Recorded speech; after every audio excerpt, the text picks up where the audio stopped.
Welcome everyone, patients, caregivers, medical professionals, and staff and volunteers of the IWMF to the 28th Annual IWMF Patient Education Forum.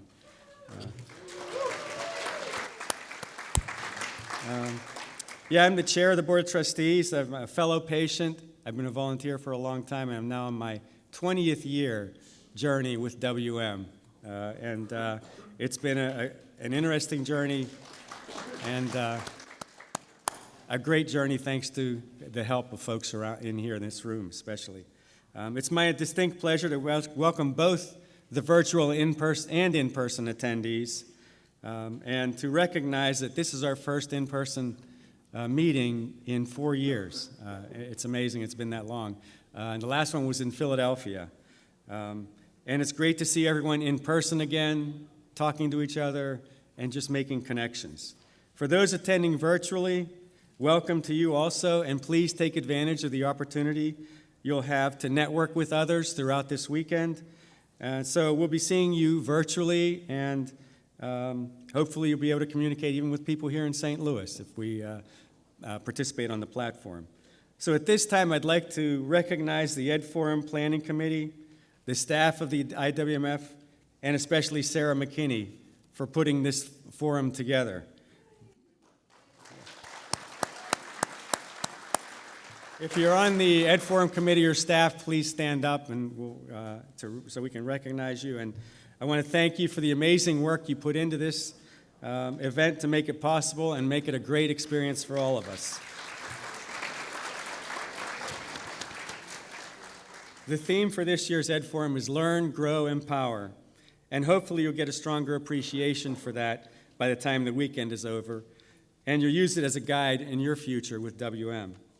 So you'll be hearing more specifics from Newton Guerin, CEO of the IWMF, about the events that are happening this weekend, and about the IWMF and how you can help us continue our work towards fulfilling the mission of a world without WM. I'd like to also formally recognize the care partners, caregivers, and medical professionals who are here today. You're the source of inspiration for all of us that have the disease, and you're the reason that we keep going. It's your spirit and support that ensures that we stay on our path towards living a healthy life and improving our quality of life. So please, at this time, I'd like all the caregivers to stand up. And again, if you don't want to, that's okay, but please stand up so we can give you a round of applause.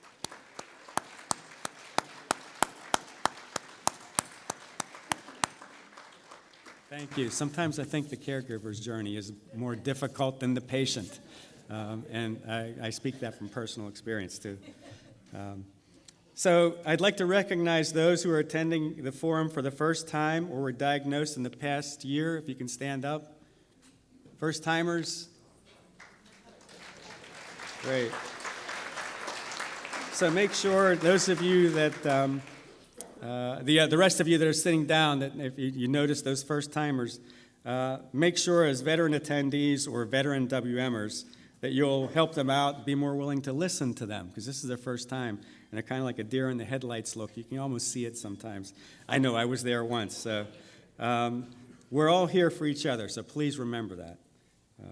Now, this may seem a bit odd. We do it every Ed Forum, but we haven't done it in a while, so I'd like for those that were diagnosed with everybody to stand up, basically, at this point.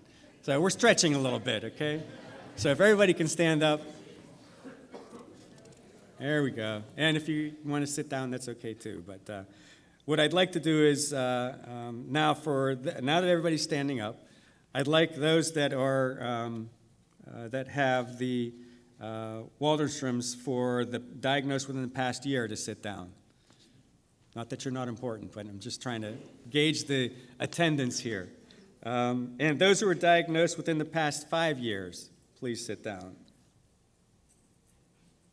Okay, still a good number. So those diagnosed between 5 and 10, to please sit down. All right, we have a good number of folks that are living with WM past 10 years. And now those between 10 and 19, please sit down. Okay, so 1, 2, 3, 4, 5, 6, 7, 8. It's fantastic.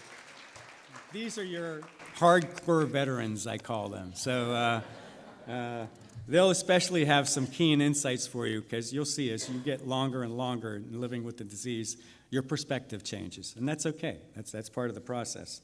But please take a look. Those of them that have had WM for quite a long time, they're an inspiration for all of us. I remember my first Ed Forum. Much fewer were standing at this point in time. You can sit down now, too. I don't want you to. Okay, sorry. But much fewer of us were standing, and there's been much progress since then. And, of course, there's so much more that can be done to make it even better for all of us. So please continue to support the IWMF, and I know that together we can improve the quality of lives for each other. So that's an important aspect of what we do. One more bit of numbers I'd like to share. This year we actually have 6 people from 6 different countries attending the Ed Forum. US, Canada, Germany, Italy, Sweden, and the UK. Hopefully I didn't miss anyone. And we have, including our virtual attendees, folks from 25 different countries, which is amazing, the reach that we have. So hello to everyone out there in the virtual environment. I appreciate your attending, and hopefully you'll get as much out of it as folks here in person will. I'd like to mention also that we have a couple people that kind of traveled the longest distance. Suzanne Orn, the affiliate leader from WM Scandinavia, she traveled, I'll do it in kilometers, 7,300 kilometers roughly between where she's from and this city in St. Louis.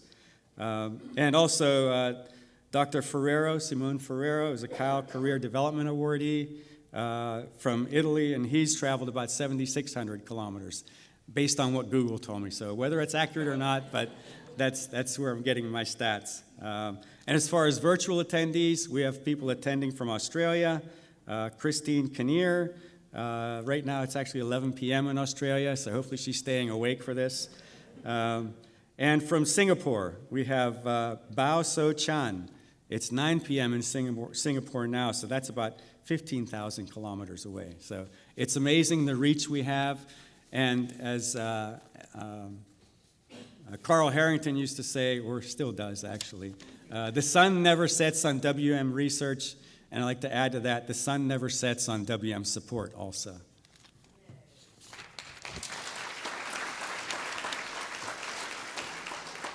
So welcome again, everyone.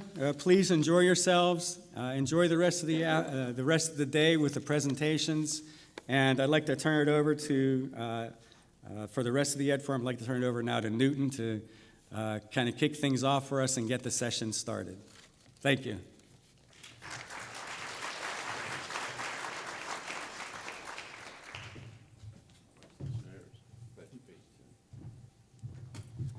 Thank you, Pete. Good morning, everybody, and good afternoon and good evening to many of our folks who are joining us virtually all over the world, as Pete just pointed out. I just want to add my welcome as well.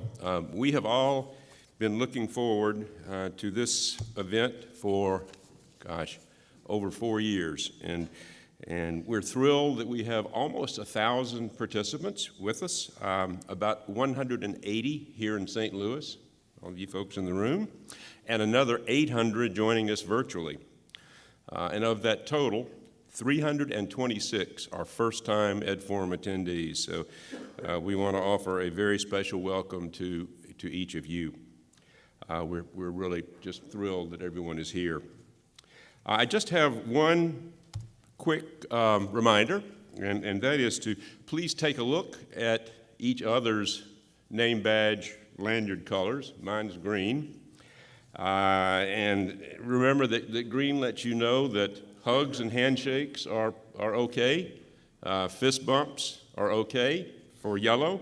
And red is social distancing, please. So just please keep that in mind.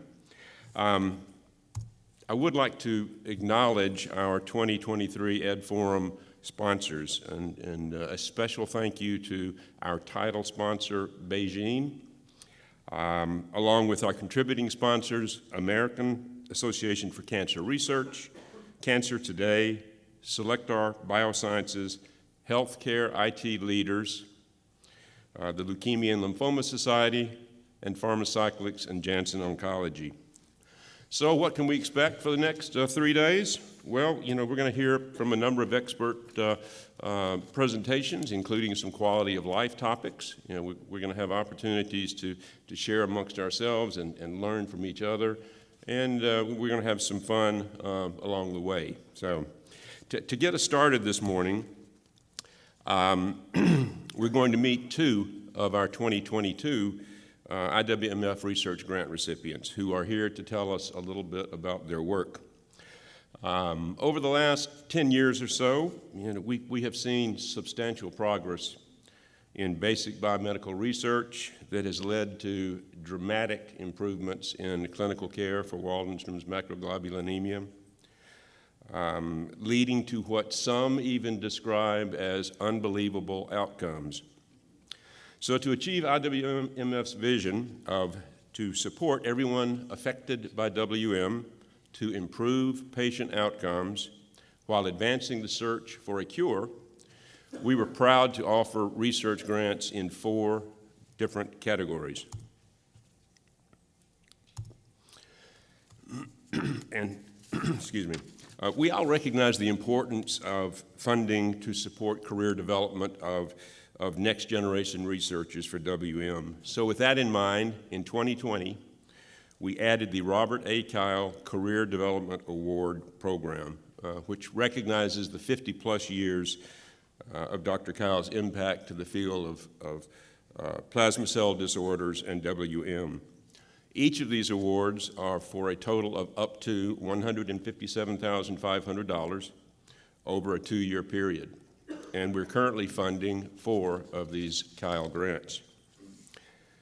It is my special pleasure today to introduce our 2022 recipients, both of whom are outside of the U.S., which I think really reminds us that our research program truly has a global reach and that we seek out the best and brightest wherever they may be. Signe Chow is a staff hematologist at Sunnybrook Health Sciences and the Odette Cancer Center. She's an assistant professor, University of Toronto. Dr. Chow earned her medical degree in medical biophysics at the University of Toronto.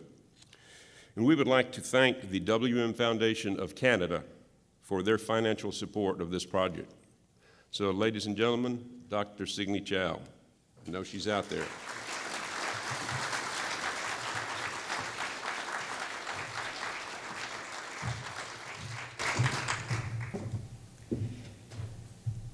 Okay, good morning, everybody, and thank you for that kind introduction. Thank you for having me here today to discuss my latest research project on Waldenstrom's that's supported by the Robert Kyle Award and jointly by the Canadian counterpart. So today I'm going to be talking to you about my project, Genomic Alterations in Waldenstrom's Macroglobulinemia throughout the course of treatment. So as most of you know, Waldenstrom's is actually not a very common diagnosis, about 3 cases per million per year. The diagnosis is made by the presence of lymphoplasmacytic lymphoma cells in the bone marrow of greater than 10%, as well as the concurrent presence of an IgM paraprotein in the blood of any quantity. The NY88L265P mutation is identified in the vast majority of patients with Waldenstrom's, and it can sometimes aid in the diagnosis. Clinically, patients can present with a number of symptoms, as you know. Hyperviscosity symptoms include headaches, visual changes, sometimes heart failure type symptoms. Patients can also present with neuropathy, cytopenias or low blood counts, lymphadenopathy, hepatosplenomegaly or swelling in the liver and spleen. And some patients have a more unusual presentation of an immune complication such as hemolytic anemia, cryoglobulinemia, or IgM organ deposition or amyloidosis.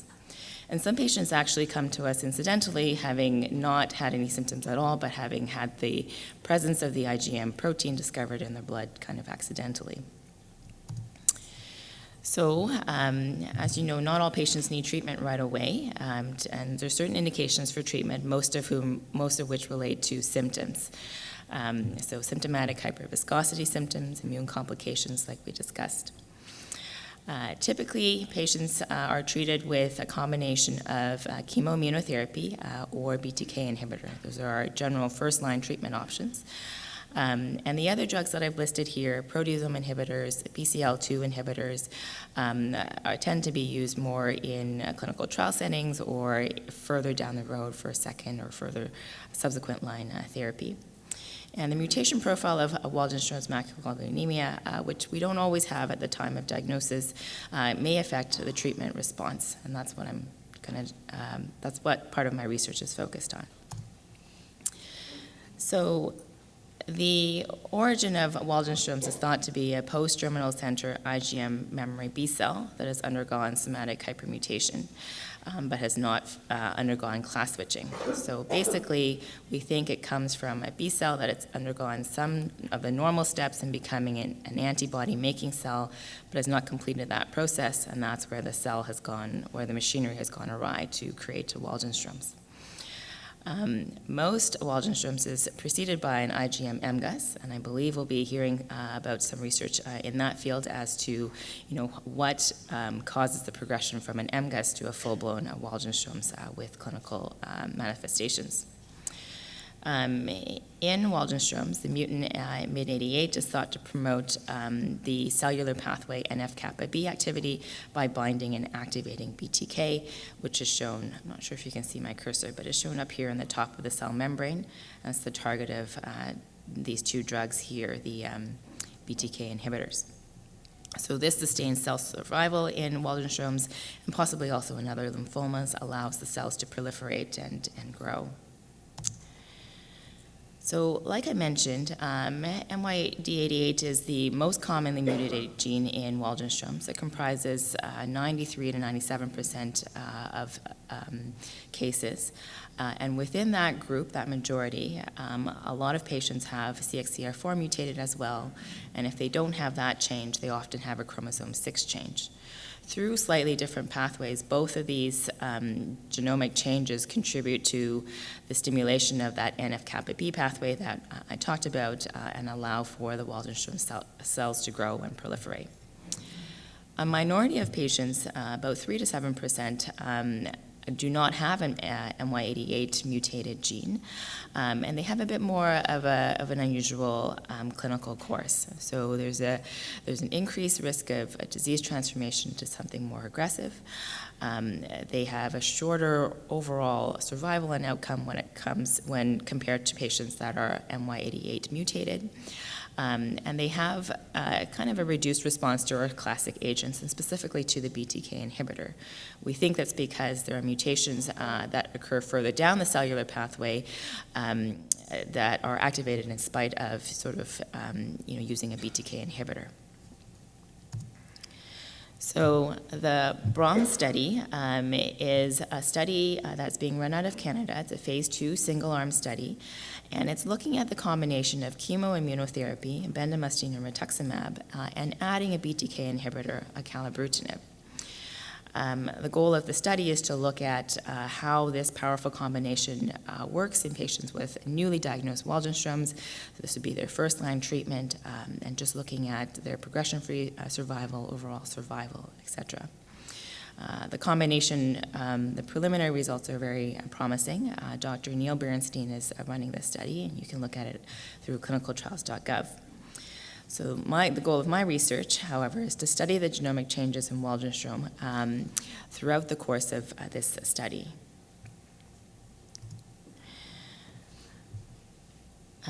So, like I said, the purpose of my study is to develop and validate a next-generation sequencing test on blood and bone marrow samples and use the sequencing panel to analyze serial samples that are collected throughout the study. I hope and expect to see changes in the mutation profiles of patients as they go through treatment. So we expect a particular phenotype right up front before they start, and then I would be looking for some changes in the genomic composition of the mutations and the gene changes as they go through treatment. And I hope also to be able to explore minimal residual disease analysis in this population who are expected to have a very strong response to this treatment. So This schematic outlines the collection time points for when I'm collecting blood and bone marrow samples. So pre-treatment, there's a blood and, I'm not sure if my cursor is showing up, but in the top left, I will be collecting a blood and bone marrow sample right up front. So this is de novo, has not been treated, Waldenstrom's macroglobulinemia, and I'll be looking at the genomic changes there. There's another collection point after they finished chemoimmunotherapy, so once they've completed the bendamustine rituximab after 6 months. And then 2 more collection time points as they go through maintenance treatment with the acalabrutinib, the BTK inhibitor. And this schematic in the middle shows kind of an idea of what I might expect to see. So you have a certain population up front. Some Waldenstrom cells may remain at the end of chemoimmunotherapy. And then as we go through treatment with the BTK inhibitor, I wonder if we will see some changes emerge, some new mutations, some resistance mutations that might come up as we go through treatment. So this is just a quick word on cell-free DNA, which I've alluded to a few times. So cell-free DNA is present as free-floating DNA outside of cells within the blood plasma. It comes from both normal and tumor cells. So when a normal cell reaches the end of its life and dies, it may extrude or release some of the DNA contents that were within the cell. And this happens with the tumor cells as well. The DNA in the blood plasma is representative of what the DNA was in the tumor cell previously. And so all of the genetic changes like chromosome losses and mutations would be present in the cell-free DNA as well. ctDNA is very useful, particularly in solid tumors where it's not easy to do repeated biopsies. But you can imagine that it may also be useful in blood and bone marrow cancers if in some instances we're able to use a blood sample instead of having to do a repeated bone marrow biopsy. In the panel on the right, you can see that we've shown that this works in myeloma cells. In 4 different patients, you can see 4 different mutation profiles. And on the smaller graphs on the right, you can see a bone marrow sample, and on the left, you can see a cell-free DNA sample, and you can see they have exactly the same mutation profiles and even in the same proportions. So my collaborators and I had recently collected a cohort of 70 plasmas and 8 bone marrows from 53 patients with a diagnosis of Waldenstrom's that we've been validating our gene testing panel on. The samples are a bit heterogeneous. They're not the same as we were collecting on the BROM study, so they could have been patients at any point in their journey from diagnosis to mid-treatment, but they were willing to donate blood to validate this sequencing panel. And the goal was to see if we could, again, see it in blood and bone marrow and how the sequencing panel works.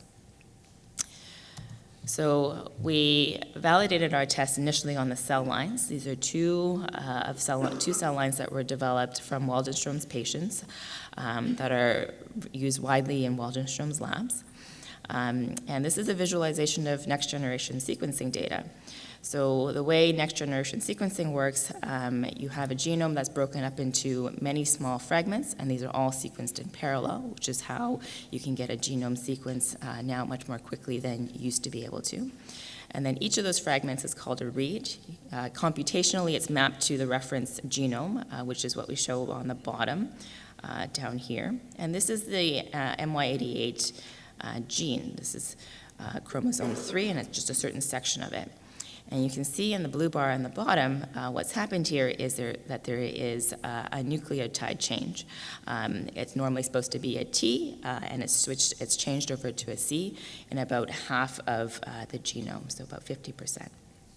So this shows that this is our initial test to sort of show that the sequencing panel works. And then in our patient samples, we went on and did the same thing for our patient samples. So this is one patient on the middle panel here, and the top is the bone marrow, and the bottom is the cell-free DNA in the blood.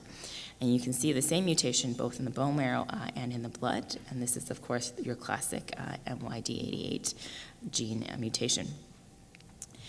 In the patient sample on the right is an example of a CXCR4 mutation. CXCR4 mutations are not exactly all the same mutation. It can be any mutation within a certain area of the gene. This one here, you can see I believe it's a G to a change that you can see. Normally it's a G, as shown in the reference genome at the bottom, and then the part that's blue shows a nucleotide change.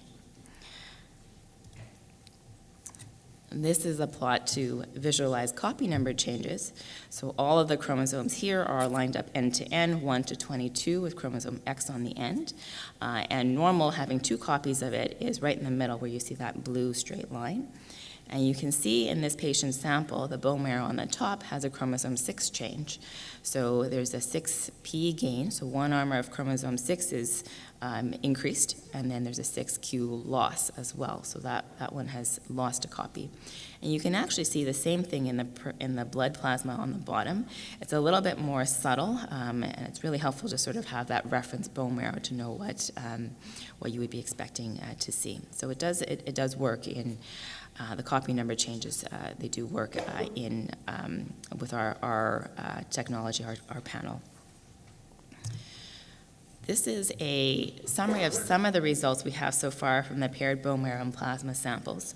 So there's 4 patients shown here, and there's some concordances and some discordances. So the rows in blue show the bone marrow samples, and then right underneath you have the plasma samples in the white rows. And this patient on top, for instance, has a 6q gain and loss. And then there was an extra a loss in the bone marrow sample that we didn't detect in the peripheral blood. They have both MY88 and a CXCR4 mutation, and you can see that they're the same in the bone marrow and blood. Similar story with the second sample, the WAL010 sample. In the last 2 samples, there's a little bit of discordance. So in the Waldenstrom's 32 sample, there's 2 plasma samples at 2 different time points. And in the second time, you can sort of see that the MY88 mutation that was found in the bone marrow, we couldn't find it in the peripheral blood. And then the last sample at the bottom, it's present at the beginning, but we seem to have lost it in the second sample. Now, we're still working out why that is. It might be related to our test. It might be related to maybe this patient got treatment. Maybe something has happened to reduce their blood levels. We don't know exactly yet, but that's being worked out. So in the future, our plan is to refine this analysis on these 2 mutations that I've talked to you about already. And then we have 25 others to work through as well in our sequencing panel, as well as looking at the copy number analysis. And then, of course, the main study that is of interest is the BROM cohort, these patients that we've been collecting samples on clinical trials. And so once we have refined our analysis, we're going to run the tests on the samples collected from the BROM study cohort. We've enrolled a few patients so far, and we hope to collect at least, I think, 30 or 40 patients on that study as well. So I'd like to give a big thank you for the IWMF and, of course, the Waldenstrom's Foundation of Canada as well for co-founding this project. Dr. Neil Bernstein, who's running the BROM study, and the Sunnybrook CCTS Trials Group, who's been very helpful in coordinating all of this. My collaborators, Dr. Suzanne Trudell and Dr. Trevor Pugh, as well as Dr. Christine Chen. And, of course, all of the patient participants for donating samples, without which this research would not be possible. Thank you very much.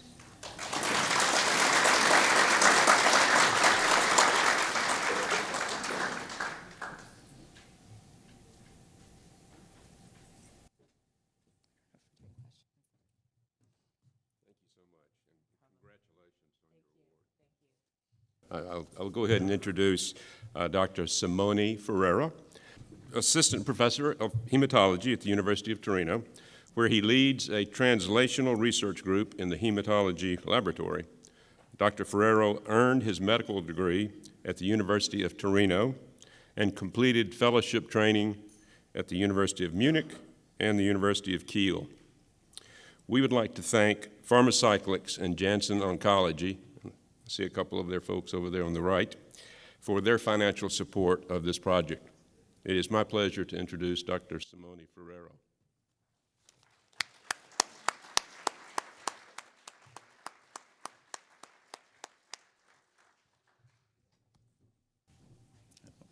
Thank you.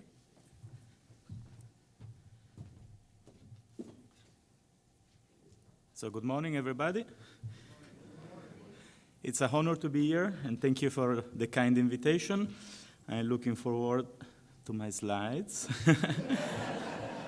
I don't know where they are. I'm so sorry. Probably here. Yeah. Okay. So I'm here to talk to you about our project that was funded by the Robert Kyle Award.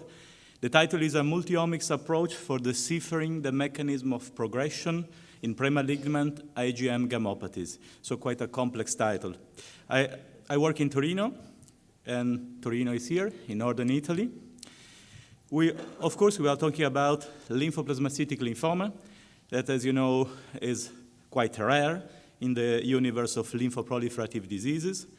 Lymphoplasmacytic lymphoma is also the name of Waldenstrom macroglobulinemia, due to the work of this guy, Jan Waldenstrom, that was a doctor, a Swedish doctor, that in 1944 described for the first time the clinical characteristics of Waldenstrom macroglobulinemia that are very similar to what we are still experiencing today. As you know, this lymphoma is characterized by a bone marrow infiltration by tumor cells that produce monoclonal proteins of IgM type. Sometimes Waldenstrom may be spread to the spleen and to the liver, but overall has an heterogeneous clinical presentations. Usually it presents as with an indolent clinical course, with a good response to treatment when they are necessary. Sometimes they are not necessary. Although sometimes the disease can become over time refractory to chemotherapy and can evolve into more aggressive forms. Current therapies are based on the combination of chemoimmunotherapies and novel targeted biological agents. Often, WM is preceded by a premalignant condition that you probably know that is termed IgM monoclonal gammopathy of undetermined significance, so IgM MGAS. That is a totally asymptomatic form characterized by the presence of only the IgM monoclonal protein in the serum without any other sign of disease and without bone marrow infiltration. You are probably familiar with these plots. So to the left, the normal electrophoresis, and to the right, the IgM peak. The problem of IgM MGAS is that it has an overall risk of progression of 1.52% per year. And this might be a problem, especially for younger people diagnosed with IgM MGAS. So probably IgM MGAS is a precursor of Waldenstrom. In an ideal example, we can imagine healthy individuals without symptoms, but with a genetic predisposition to develop IgM MGAS, and then Waldenstrom. Then some genetic hit, genetic perturbation of the DNA may occur, and so it may give rise to a precursor cell, a lymphocyte, a B lymphocyte precursor cells in the body, but still without symptoms. Then additional genetic hits can give rise to the proliferation of these cells, then give rise to the IgM MGAS, so this pre-malignant condition, still without symptoms.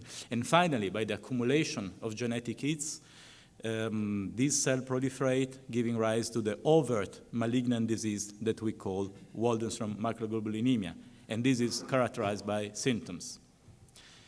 Although IgM MGAS is associated with a slightly lower survival in the general population, when transformation in symptomatic Waldenstrom occurs, up to 20% of patients will have problems and will die within 5 years.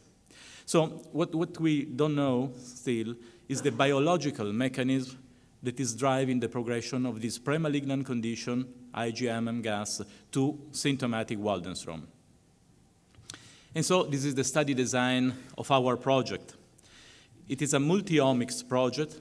That means that we try to look at different aspects, genetic aspects of the disease, of the progression of disease.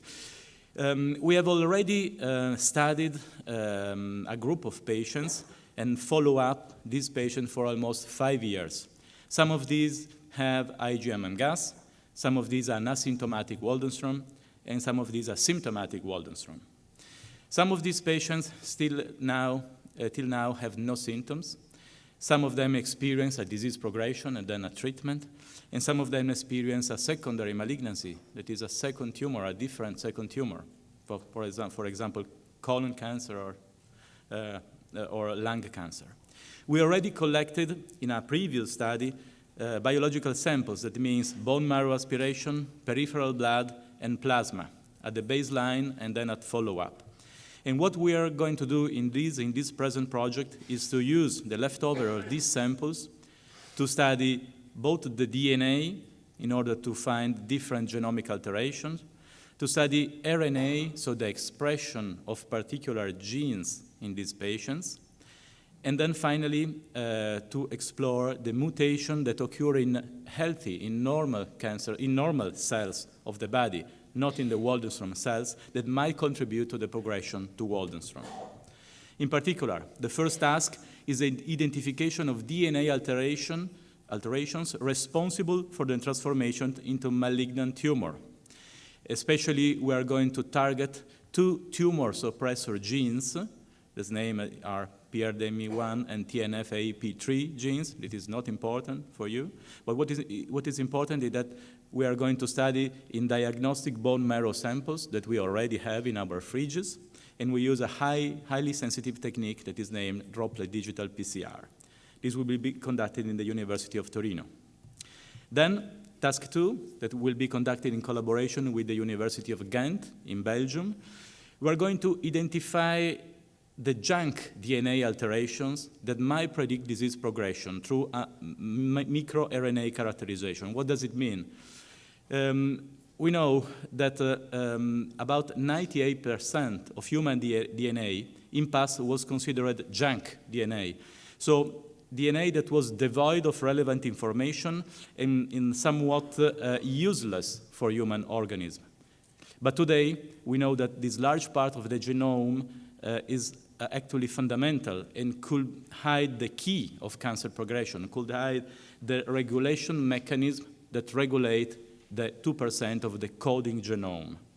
So this junk part of the DNA can be studied through the analysis of the circulating microRNAs that are very short tract of nucleic acid that are derived from plasma. And the plasma is the liquid part of a simple blood sample. So we will analyze microRNA by a method that is RNA sequencing, and the sample is the diagnostic and follow-up plasma sample. So it's the blood, a blood drawn, so not invasive blood drawn. And finally, the task 3 that will be conducted in Italy in the collaboration with the University of Pavia, that is not far away from Torino. We are going to study the DNA mutations also detected in healthy people that might predispose to lymphoma. There are preliminary evidences of an increased risk of progression to Waldenstrom in patients carrying IgM gas and mutations that are also detectable in the blood of healthy population. These somewhat benign mutations are called clonal hematopoiesis of an indeterminate potential, or CHIP.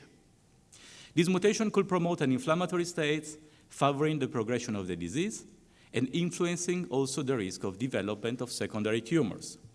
We will use a targeted panel of next-generation sequencing on DNA, and we use diagnostics and follow-up blood samples. And why we already have these samples in our fridges? This is thanks to the IWMF, because in 2017, IWMF funded an observational, prospective, and retrospective trial in Italy and Spain that was conducted by the Fondazione Italiana Linfomi, by the Italian Lymphoma Foundation, and that enrolled 300 patients with Waldenstrom or IgM gas with the aim of non-invasive diagnostics, so to make diagnosis from blood sample and not from bone marrow aspiration, and monitoring of minimal residual disease and clonal evolution. First results of this study were already presented in some scientific meetings during the last year, and also in the meeting of Madrid in October 22, if someone of you were present. In the context of this trial, we already collected bone marrow, peripheral blood, and plasma samples, and we already analyzed this sample with multicolor flow cytometry, real-time PCR, digital PCR, next-generation sequencing for the most common mutations. So these are already well-characterized patient samples, well-characterized from a biological point of view and from a clinical point of view. And finally, this is the timeline of our award.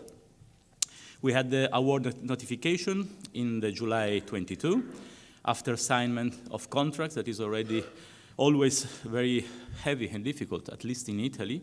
We started the project in January 23. We are now here at the 28th forum, the 21st of April, and then in these 2 years, we'll have the results with the idea of complete the project at the beginning of 2025. Right now, we already received the 18% of the funding, and thanks to the administrative work of the Italian Lymphoma Foundation, we already use it to write documents and to pursue the protocol amendment. We already started a fellowship, a one-year research fellowship for a young biotechnologist who will take care of the project. And we already started to buy some reagents, some lab reagents.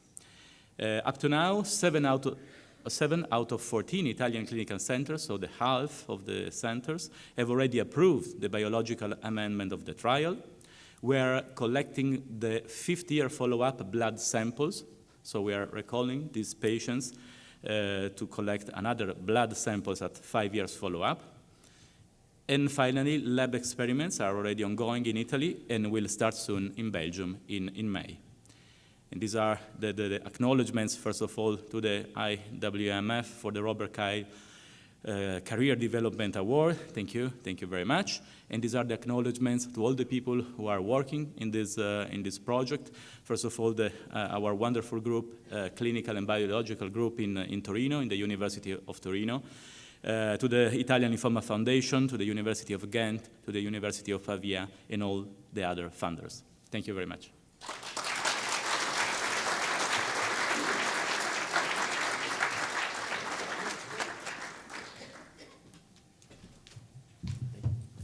Thank you.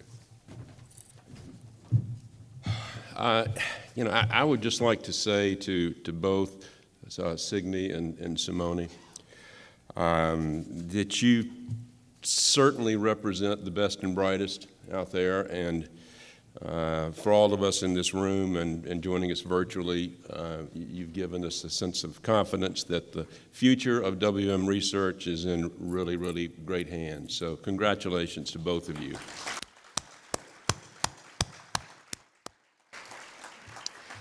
So next up are 2 concurrent sessions beginning right now, as a matter of fact. Dr. Brannigan's WM basic training will be right here, and Dr. Kapoor's Living Longer with WM will be in the ballroom that way, so out the door into whatever the direction that is. And at 10:45, following these 2 sessions, we'll reconvene back here for a stretch and breathe break. So please enjoy the rest of your day.